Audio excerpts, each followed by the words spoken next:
Good. Good. Pretty good. Let's see. Did you guys have a good spring break? Yeah. I mean, I think it was too short.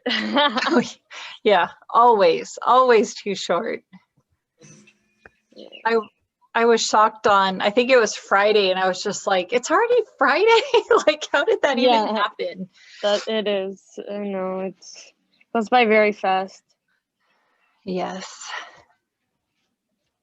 So over spring break, like I fully take advantage also, and I don't, I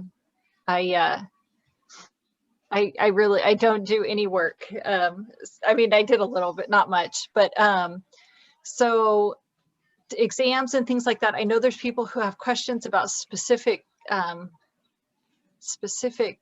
test questions. I will get on that. I'll start looking at that and answer your questions about those and get back to you. Anybody who's turning in the Z-score homework, I'll get those graded. So I'll just start, getting all that stuff filled in. But always, email me if you have any questions. I promise I'll see them and I'll get back to them. I'm having one issue. I'm not getting my work emails on my phone. So I need to call IT and see what that is. So it took me a little while to figure out that was happening. And so now I have to get, log into my computer and everything and check work email. So if I've been slow on getting back to you on that's the reason why I'm not getting them immediately on my phone. So, okay, let's see. Let's start with this chapter 8. If you remember, we finished off really talking about Z-scores and the normal distribution. And now we're going to shift and really go into what's important in a statistics class, I think, what you're going to use from here on out with statistics. If you go forward in psychology, this will help you. We're starting to get to the point where it'll help you understand more and more about scholarly articles if you have to read those, because we're starting to get into the statistics that are actually used in things like that. We, again, very rarely see Z-scores. Okay, so we're going to start talking about something that we call the sampling distribution, and the t-test is going to come up, or the t-statistic, and we'll talk a little bit about confidence intervals. So let's get into that. So this is just going, let me minimize us over here. This is just going to get into real quick talking a little bit about samples, because that's what inferential statistics is, right? We use a sample to make an educated guess about a population. Okay, so there's ultimately 3 types of samples. You could get a little nitpicky and possibly come up with a few more, but for the most part, we have 3 main types of samples. So the best, and the one that we always strive for when we're doing research, is something that we call a random sample. A random sample is a sample drawn from a given population of interest, and the thing that makes it unique and almost impossible is that every single person in the population has to have an equal chance of being selected into that sample. Okay, so it's saying that it allows every possible sample of some size that they have an equal chance of being selected. And so to get a true random sample, you obviously have to know what the population is. You have to be able to identify every member of that population. And then you have to select members in such a way that every person has an equal chance of being selected. So this seems fairly easy if you just read over it rather quickly. But if you really start thinking about it and looking at it, that is really hard to do, right? Sometimes you don't know the entire population. Sometimes you would never be able to identify every member in the population. And then a way that everybody has an equal chance is really difficult also. So this is why you see things like commercials for you to be included in a study for a drug, okay, or a medication. You might see things in the newspaper about that. You might see commercials on TV, and that's just a way to try and reach as many people as possible, so that it's sort of a random sample. Let's define a little bit more some of the other samples, and I think that'll make this one a little bit more understandable. So a biased sample is, I mean, it's definitely just one in which you don't have a random sample. And usually that's because not everybody in that population has an equal chance of being selected. And that could be done purposefully, maliciously, that skeptical side where it's like, why are they only polling these people? Why are they only surveying these individuals here? Because maybe they want just specific results. That would not be good, right? That wouldn't be good. But sometimes it happens, and sometimes it happens not intentionally and not maliciously. They don't have a bad reason for doing it. It just happens. So let's see, if I sent out a survey about what type of breakfast cereal you like, and I went to an elementary school, I would probably get a lot of answers of, like Lucky Charms and I don't know, Cinnamon Toast Crunch and different things like that. If I took that same survey and I went to a nursing home, I would probably get things like, I don't know, oatmeal or plain Cheerios or something like that. I don't know what older people eat. So it just depends on where you're getting your sample from. Okay, so it really is near impossible to try and identify every single person in that population, and are you capturing everyone? Some of these examples would be, these TV polls. If you watch the news and they put up, they might say something like, viewers feel this, right? So they're talking about their viewers. And if you're only watching that one news station, and that's the only news station you watch, then you are going to be the one that calls in to answer the survey question. And they're getting a very skewed result for their poll if they're not widely, putting that poll out there for other news stations to answer, and so on. So around the election, you would hear things like Rasmussen poll, some of these different, the Quinnipiac poll, some of these large national polls that try to call just random samples. But even then again, I mean, how many younger people have a landline that they'll pick up and answer survey questions?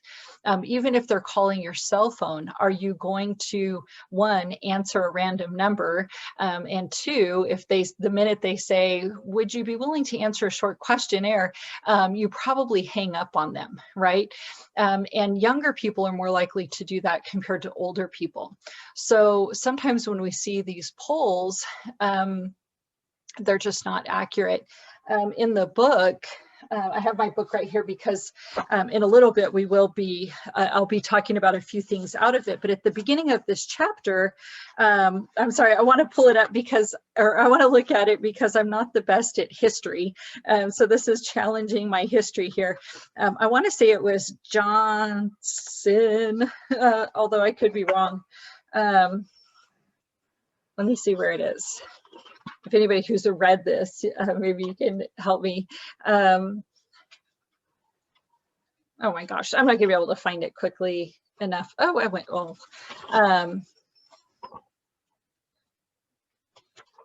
Hold on. I'm getting there, I promise. So where are you? Random samples. Okay, oh, bias samples, here we go. Oh, so yeah, in 1936, it was, oh, I don't know, I'm making up names. It was Alf Landon and Franklin Roosevelt. And it was the Literary Digest. Apparently it was a popular magazine back then, and the Literary Digest sent out a survey, asked people who they're going to vote for. Those people who happened to read Literary Digest resoundingly responded back that they were going to vote for the Landon guy. And well, we know that's not how that turned out, right? We don't even know who Landon is. It was Roosevelt that ended up winning. So you want to be careful sometimes with these the polls.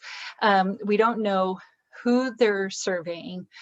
We don't know who the population is truly, so that when they're getting a sample out of that population, is it accurate? Is it truly capturing everybody? Okay. Reviews of products and businesses, right? Sometimes when we get on Google, or once you buy something, they ask you to review it. Have any of you ever been to a business where they say they will give you 10% off if you write a review for them? Has anyone done that? Has that happened to you or no? Sorry, can you repeat that again? Have you ever been to a business and they ask you, oh, I realized I don't have my camera on. And they ask you, have you ever, or if you would leave a review, you get like 10% off or something like that. Yeah, I think that was like in Wingstop or something. Wingstop does that occasionally. Like you have to fill out like a little survey or something, and then you get like something off, or like something, maybe not free, but you get your fries cheaper or something. Okay. Yeah. And so, Natalia, in a situation like that, were you more likely to leave a favorable review? Yes, I guess, right? Because you want that. You want those kind of worried, like, what if they see it? If they see my response, and then if I leave something bad, maybe they won't give me the fries, right? Or maybe they won't give me. So there's all kinds of psychology behind that, and you feel like you have to give back something if they're giving this to you, and we would say probably 9 times out of 10 it's going to be a positive review. So when we're looking at reviews on Google, are we is it an accurate review? Is it a good review, or is it because it was somewhat biased? Also, if you've ever worked anywhere, we usually find that if people are happy with a business, very rarely are they going to go online and write a review that they were happy. People are more likely to spread the word if they're very upset over something. So if they had a bad experience, they're more likely to get on and talk about how bad that is. So you want to be careful when you read reviews of businesses also, because, or just take it with a grain of salt, because you don't know how that's going to go. Is there a particular place? Sorry, is there a particular place where you would recommend to look up for like very accurate reviews or Oh something? gosh, no. I would say your friend, someone you trust, you know. Yeah. But even then, if you think about it, have you ever had one of your friends highly recommend or highly deter you from taking a certain professor? Yeah. Maybe, maybe not. Yeah. Yes. Yes. Yes and no. Yeah, Yes and Cynthia no. saying I don't. I no. don't Or like in know. high school, maybe. I'm just trying to think of like instances where, you know, maybe someone told you something about a teacher, and it just wasn't the same experience for you, right? You really enjoyed it. You Yeah. so it just depends, you know. I don't know, but that would Yeah. be an interesting interesting research to try and see, you know, how can we improve the review process to make sure that it's positive and it's or not positive, but that it's accurate. The Hmm.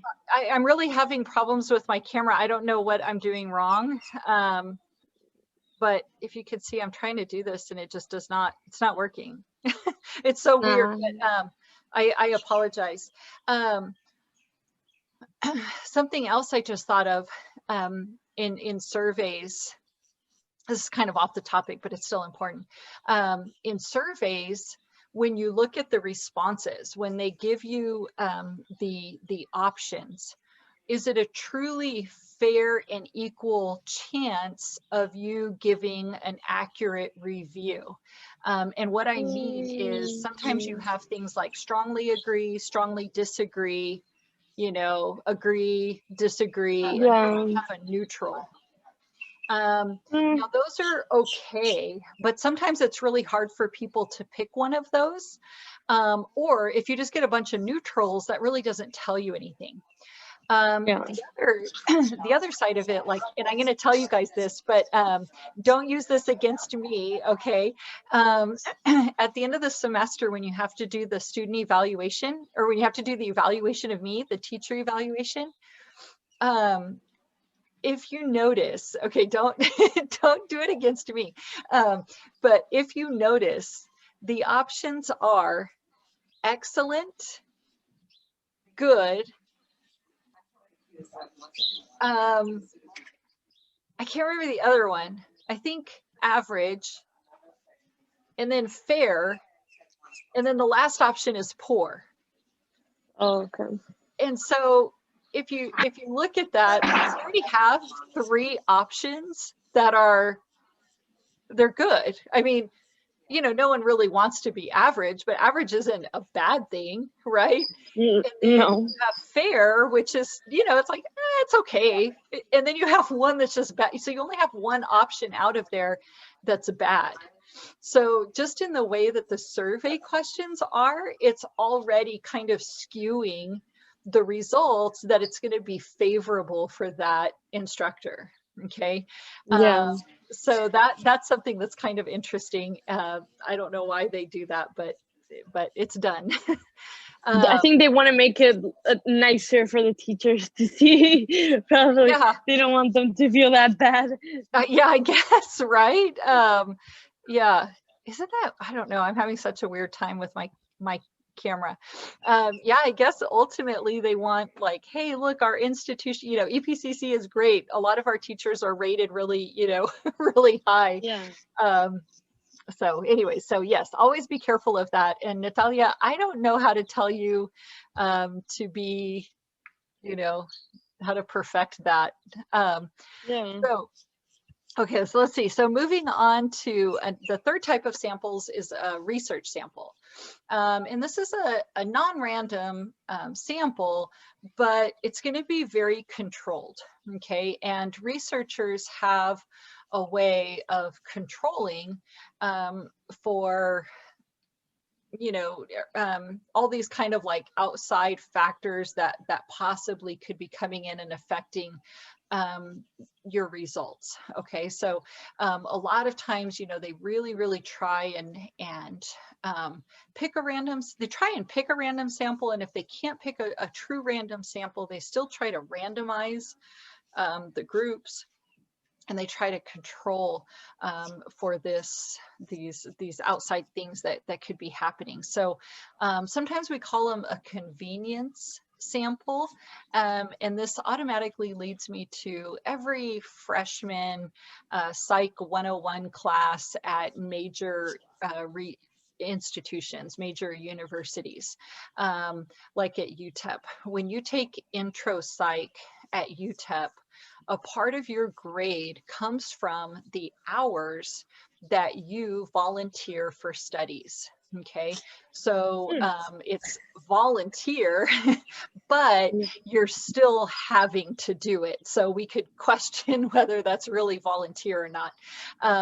But it used to be, there was a big hallway in the psych building, and they had all of these clipboards hanging up, and it gave you a little summary of what the study was.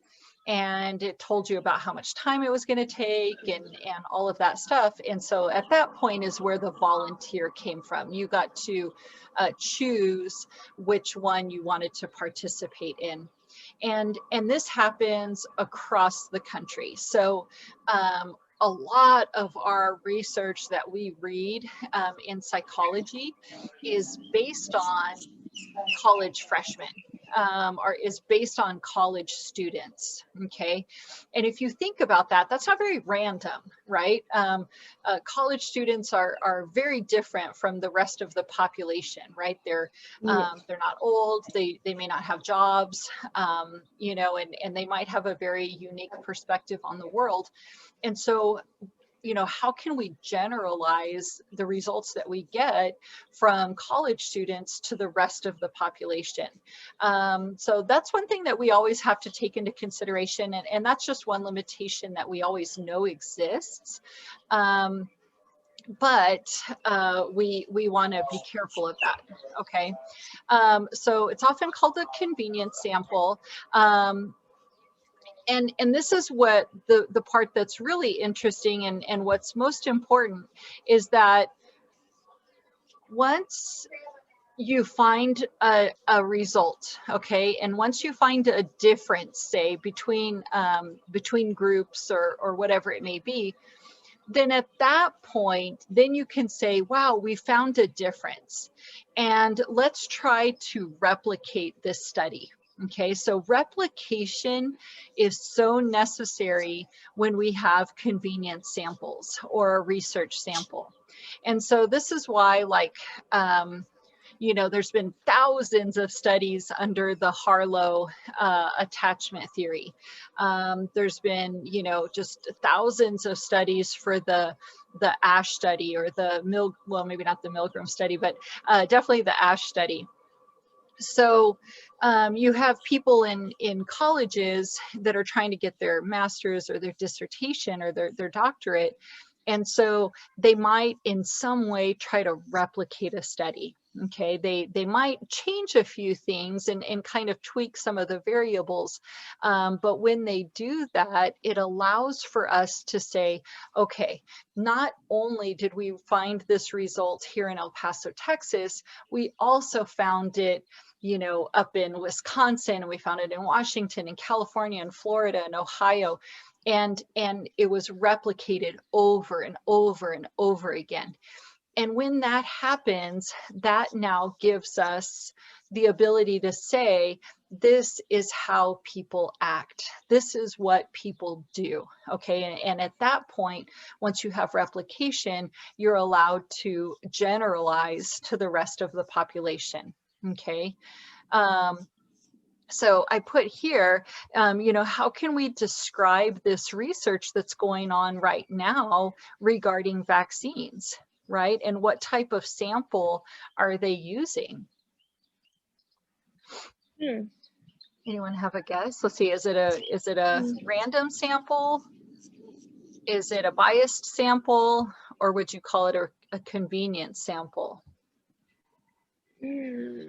Vaccines? Yeah, the I vaccine, think everything it's that's going on I right think it's now. more I think it's research, because I think it's carefully controlled. They're not completely randomizing it, because but at the same time, um they're not being biased as to what group they're concentrating in, because it's not only affecting one group like the older generation, it's also focusing on people who are having like certain other health problems and such. So that's why I assume it's maybe research, but maybe I'm wrong. Yeah, no, I 100% agree that I would call it more, a research sample or convenience sample. I don't believe it's truly random. That's almost like a unicorn. I don't know if you truly get a random sample. And the reason why is you're getting self-selection. And what we mean by that is when somebody chooses to be a part of the study. We are not randomly grabbing people off the street and vaccinating them against their will, right? Yeah. So since we're not doing that, then it's, we're not just going down and like finding social security numbers and calling those people up and you're like, you're it. That right there has done away with the randomness of it. So we do have, in sense, people that are choosing to be vaccinated. So therefore, you have a little bit of a bias to it because there might be just something uniquely different about someone who would volunteer to be in a study. But I would still call it a convenience sample, a research sample. So yeah, and with that, you want to be a little bit careful. But, at this point, we have so many people that are being vaccinated that, I think we would start to see some results quickly if it was going the wrong way, right? Kind of like with the AstraZeneca vaccine. I'm not sure if you're following the news, but yeah, sure. yeah, in Europe, they pulled the AstraZeneca vaccine because I guess it was causing blood clots. So, yeah, it's like they start doing something and you might do it on a sample, but then once you start giving it to the population or just more and more people, you might start to see some more adverse events. So I don't know, AstraZeneca might have to go back to the drawing board and start doing a little bit more research to see, was that just a freak thing, or is it truly about their vaccine that's doing that? So, yeah. Okay, so when we start talking about the sampling distribution or distributions, and kind of for a few slides here, it's going to be rather like theoretical stuff. Okay, we're getting back to that. So a sampling distribution is a theoretical distribution that is based on some statistic, and that could be based on the mean. You can have a sampling distribution of the variance. You can have a sampling distribution of standard deviation, of the correlation. They have all these different sampling distributions. For us, we only need to know the sampling distribution of the mean. Okay, we use the sampling distribution of the mean in our type of statistics. So what that means is in the past chapters, I've shown you distributions of raw scores. Like when we'd have one person had an IQ, or not one person, but we had people that had an IQ of 100. We had people that had an IQ of 115, of 85.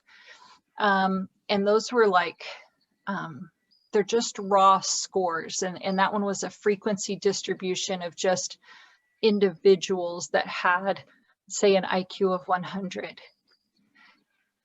This here is going to be, instead of looking at the individual, we're looking at a sample mean. So instead of charting out just one person with an IQ of 100. We're going to take this group of 30 people over here, give them an IQ test and get the average from that group. And then we're going to go over here and we're going to get a sample of 30 people and we're going to give them all IQ tests and we're going to get the average IQ from that group.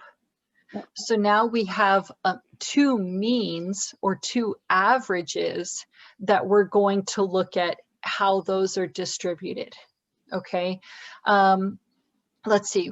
At the beginning of this course, I asked you guys about number of pets and number of siblings. And we looked at each individual person, okay? If we wanted to get a really good picture of what is the true average number of pets or the true average number of siblings, we would want to do a lot of research, okay?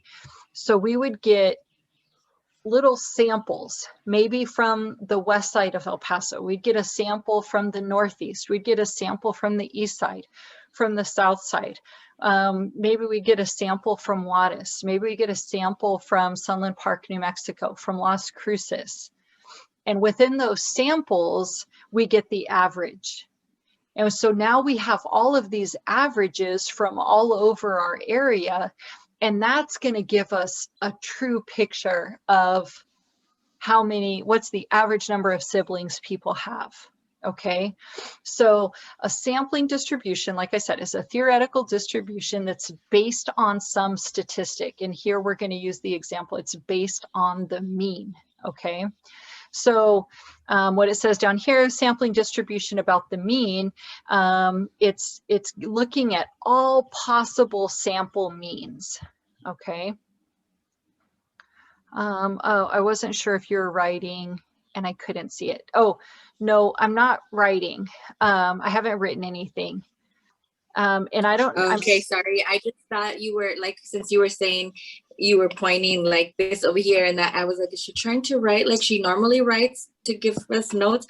And I couldn't see it. That's why I had left the meeting. I'm sorry. Oh, okay. Sorry No. It's okay. So I know I don't know why. Do you guys see that? How that pops up like that? Or Yes. no?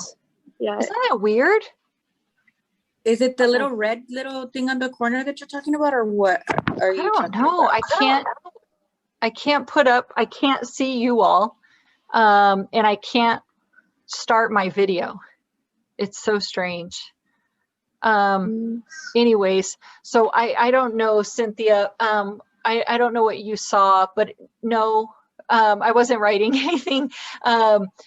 Yeah, but when I start in a little bit, I'll make sure that you guys can see it, okay? But I'll let you know that I am. Okay, sorry. Thank you. No, please. I don't apologize. I need to know. Okay, let's see. So, all right, probability of statistic becomes information. Outcome is important information for inferential statistics, okay? Because what this is going to allow us to do is really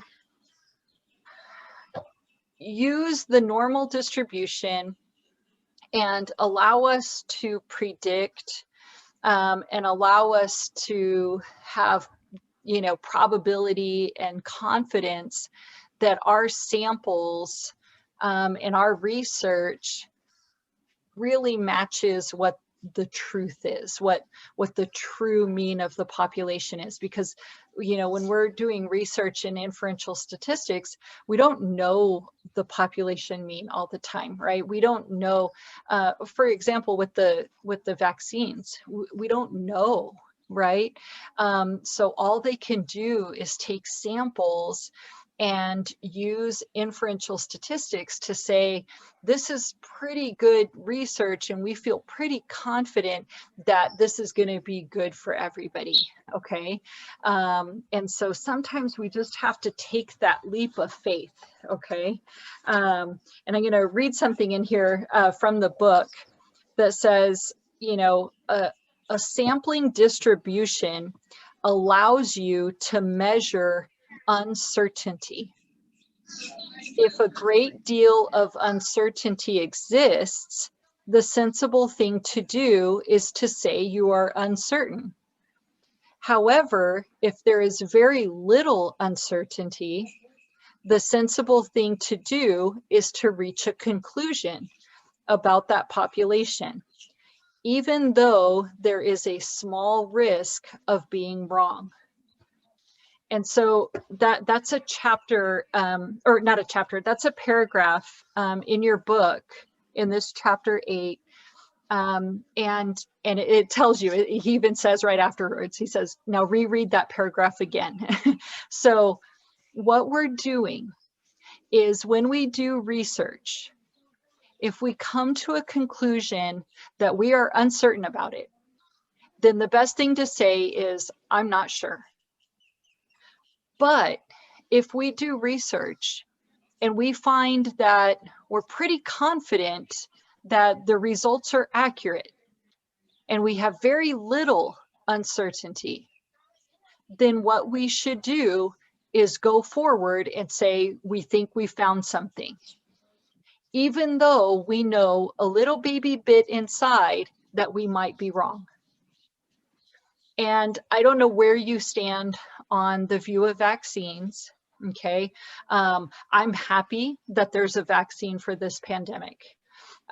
So I am happy that these companies came up with these vaccines and they're saying, we are pretty sure this is going to help a lot of people. Could they have a little baby bit of uncertainty that they could be wrong? Yes. But I feel like the risk of not vaccinating people is far greater than the risk of them not putting it out there because they're a little unsure.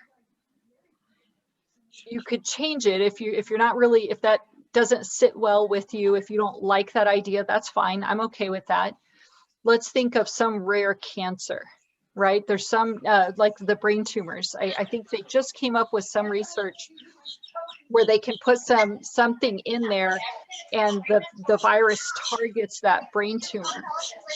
And if I had that brain tumor or somebody in my family had that brain tumor, I sure want those people to come up with that medication if they are pretty sure that it's going to work and they only have a very small bit of uncertainty, right? I would rather them go for it and see if it does work than take the risk of it not working, right? Or they just scratch the whole medication because they were too unsure. So I hope that kind of makes sense to you guys. No, it does. It does? Yeah. I mean, yeah, because I mean, essentially, like you said, it's better to have more certainty than uncertainty in cases that are very important, like a vaccine or like something about treatment of a tumor or whatnot. If it's a matter of life and death, I mean, why not? Yeah, I agree. And so that is where inferential statistics comes from. They're not out there saying, I am 100% sure. What they're saying is, we're pretty confident that this is going to work, right? Or we're pretty confident that people behave this way in this situation. And if we get something, we get a result like that where we're like, wow, I really think, people get frustrated when it's hot outside, then the best thing we could do is have a lot of other people replicate that study. Let's try it in Florida. Let's try it in, in I don't know, wherever the hottest places in the world are and see, even cold places. When it gets a little bit hot, do people get mad? And the more they replicate it, then the uncertainty that surrounds that guess goes away. And we start to say, yeah, most people get very frustrated when it's hot, okay? And so that's where this stuff comes from. So a little bit into a sampling distributions is this one thing called the central limit theorem, okay? I believe this is the only theorem we're going to have in this class, so don't worry. I in no way am going to make you solve it or anything like that. I don't even know how to do that. I don't know how these people came up with this. But this is just one of those where we're just going to have to take it and say enough smart people told us this is true, and so we're going to go with it also, okay? So the central limit theorem states that regardless of the shape of the distribution from the population, whatever sample is taken from that population, that the sampling distribution of the mean will approach a normal curve as sample size increases. Okay, this is a lot to take in. So what they're saying is if I take all of these samples from some population, even if that population data is skewed in some way, if it is not a normal distribution, it's skewed, it's boxed, it's rectangular, it's a bimodal, regardless of what it looks like, as my sample size increases, if I'm getting samples of 20 over here and 20 over there and 20 over there and 20 over and over and over again, then my distribution will approach a normal curve. It will start to look like a normal distribution. And that's really good because we know the normal distribution is tried and true. We know it's set in stone. We know it doesn't change. We know that we can use it to find probabilities and percentages. So if we're taking random data from out in the real world, and we know if we have big enough sample sizes, then our data is also going to look like a normal distribution. And what we find is that magic sample size is 30, okay? The magic sample size is 30. Now let me show you this, and this puts it into pictures, okay? So I'm gonna make this bigger so we can see it a little better. And so I put here, notice the in, okay? Notice the in and notice the in. This one is, or what it is just a deck of playing cards. And so what they're doing is just drawing cards, okay? And we know a normal population, it's gonna be like this because there's 4 aces, there's 4 twos, there's 4 threes, there's 4 fours. The very middle, the average would be 7, and we know there's 4 kings, right? So a regular population of cards is just like this. It's a rectangular distribution. Now, if I asked you guys all over to get out a deck of playing cards and just randomly pull out 2 cards, okay, and then give me the average of those 2 cards. We'll count the ace as a 1, okay? What we're going to see from all of you guys is more or less something like this. The average of 7 will probably be there. Nobody's going to average 1, that's impossible. And no one's going to average whatever a king is, 14 or something, 13 or something like that. So this is what that would look like if you guys were just drawing 2, 2, 2, Natalia drew 2, Cynthia drew 2, Susanna drew 2, so on and so on. Okay, we're going to get something that would probably look about like this. If you were drawing 8 cards, we start to see something like this. If you start drawing 30 cards out of the 52, we would get this. Isn't that cool? It's really interesting, right? I don't know, it just works. It just happens. when I'm in my face-to-face classes, we do this thing where I'm having people draw poker chips. And the poker chips have numbers on them. And at first we draw 2 and I have them give me the average. And we get stuff like this, where it's just like, it's all over the place, right? And then the next time, or this is when they're just drawing one poker chip out of the bag. And then I have them take 2 and we take the mean, the average of those 2 poker chips. We get stuff like this, and sometimes it still looks like this. I don't know. So I have a question. So in order to get to that normal distribution, you have the magic number, the 30 sample size is what's gonna get you there. Yeah. Yes, Okay. usually, right? I mean, Usually, I'm sure there yeah. could be exceptions to the Yeah. rule, but yeah, According to the central theorem. that's right. So, and if you notice this, so you brought up the central theorem, right? Where it says, regardless of what the population distribution looks like. And that's what they mean by this. This is a rectangular one. This is I don't even know what you would call this one, a jagged one.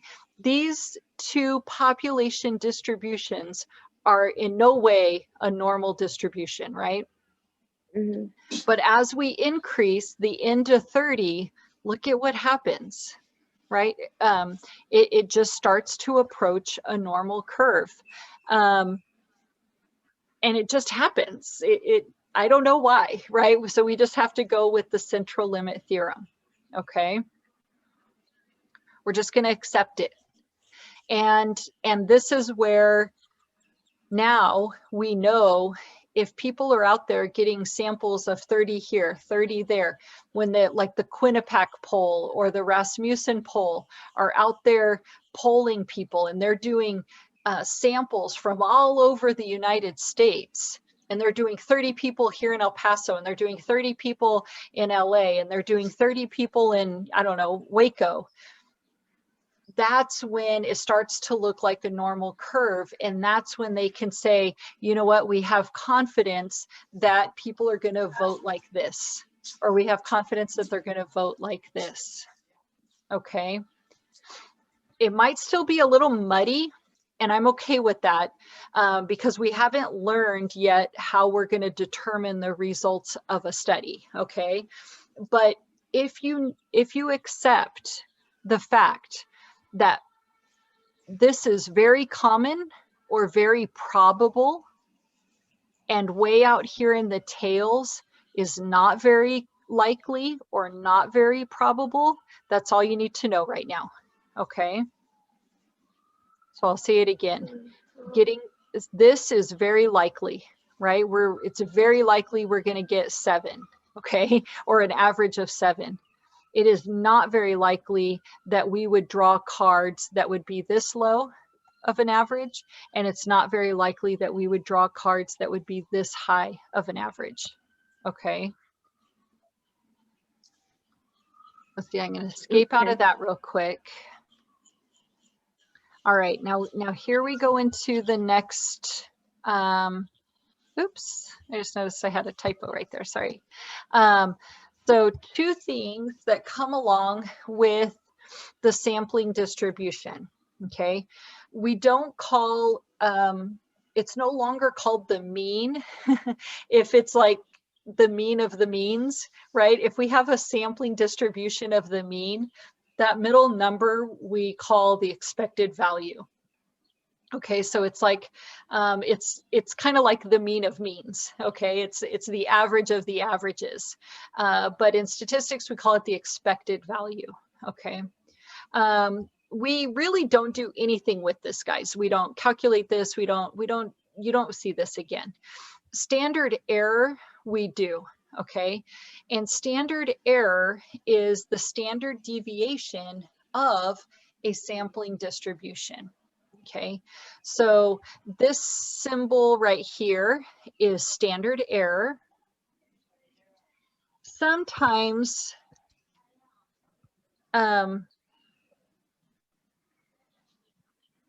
oh my gosh, I just kind of like blinked out. I want to say we could see it like that, but I'm kind of doubting myself right now. So let's just stay with this. Let's just stay with this one. So the standard error, and what this is saying, if you look at this, we know this is standard deviation, this symbol right here. And then this one is the mean, right? So it's like it's saying the standard deviation of the mean. Okay. So it's really simple